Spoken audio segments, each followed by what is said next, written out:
Mari kita berdoa. Kasih karunia dan damai sejahtera dari Allah Bapa kita dan dari Tuhan kita Yesus Kristus menyertai engkau sekalian. Amin. Shalom Bapak Ibu Saudara-saudara yang terkasih, tetap sukacita, tetap berpengharapan dalam Tuhan. Yakinlah Tuhan ada bersama dengan kita. Dan ayat yang menguatkan kita di hari ini terambil dari 1 Yohanes 4 ayat 2. Demikian firman Tuhan. Demikianlah kita mengenal roh Allah. Setiap roh yang mengaku bahwa Yesus Kristus telah datang sebagai manusia berasal dari Allah. Bapak Ibu Saudara-saudara yang terkasih, ada berapa pandangan pada waktu itu. Ada pandangan-pandangan yang mengatakan bahwa Yesus memang Allah, tetapi bukan manusia. Ada yang berpendapat bahwa Yesus manusia, tapi bukan Allah. Ada juga yang berpendapat Yesus yang sebagai manusia itu bukan berasal dari Allah, dan berbagai pendapat lainnya. Pendapat inilah yang agak membingungkan orang-orang. Yesus bukan dari Allah. Yesus bukanlah juru selamat.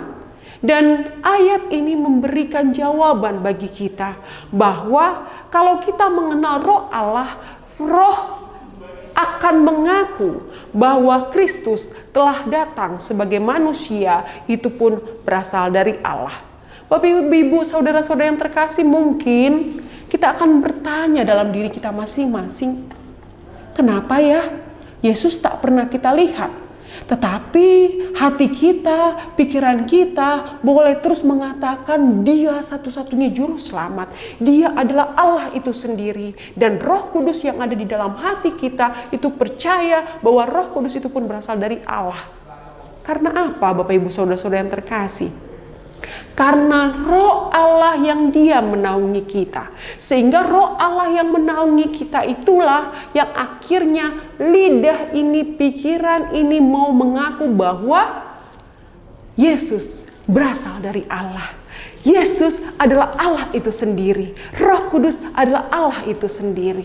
Bukan karena pikiran manusia yang pintar akhirnya mau mengatakan, oh Yesus sang juru selamat. Bukan.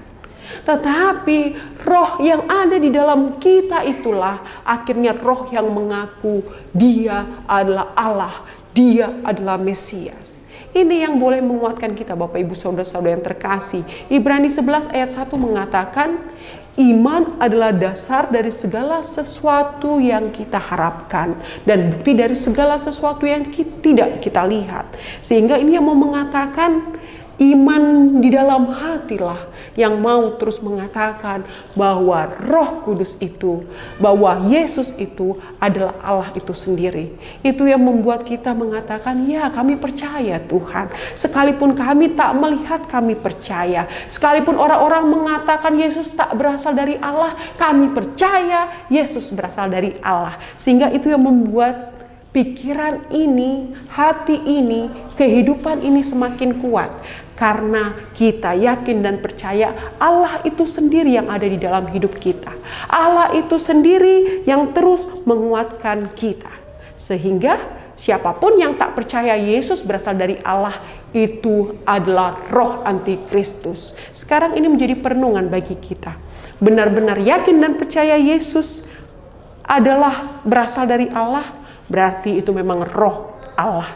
Tetapi kalau kita mengatakan, enggak mungkin. Ayat 3 mengatakan setiap roh yang tidak mengaku itu berasal dari Allah. Itu adalah roh antikristus. Semangat Bapak Ibu Saudara-saudara yang terkasih, semangat beraktivitas di hari ini karena roh yang ada pada kita itulah yang berasal dari Allah. Amin. Mari kita berdoa. Bapa yang maha baik, terima kasih untuk segala kehidupan yang Tuhan beri bagi kami. Karena iman yang Tuhan berikan bagi kami benar-benar percaya Engkau Allah yang pencipta, Engkau Allah sang juru selamat, Engkau Allah yang terus memelihara kehidupan kami. Sehingga Ini membuat kami tidak ragu menjalani kehidupan kami, karena roh yang ada di dalam hati kami adalah roh yang berasal darimu sendiri. Sehingga itu yang menguatkan, itu yang menenangkan, itu yang memulihkan kehidupan kami. Ketika kami masing-masing mungkin lansia, orang tua, remaja naposo, sekolah minggu, orang sakit menahun, entah apapun keberadaan kami yakin dan percaya Roh Allah lah yang boleh melindungi dan menjagai kami. Kasihanilah kami orang yang berdosa ini Tuhan, mantapkan iman kami, bersama dengan Tuhan kami bisa. Dalam Kristus Yesus kami berdoa dan mengucap syukur. Anugerah dari Tuhan kita Yesus Kristus, kasih setia dari Allah Bapa dan persekutuan Roh Kudus menyertai engkau dari hari ini sampai selama-lamanya. Amin.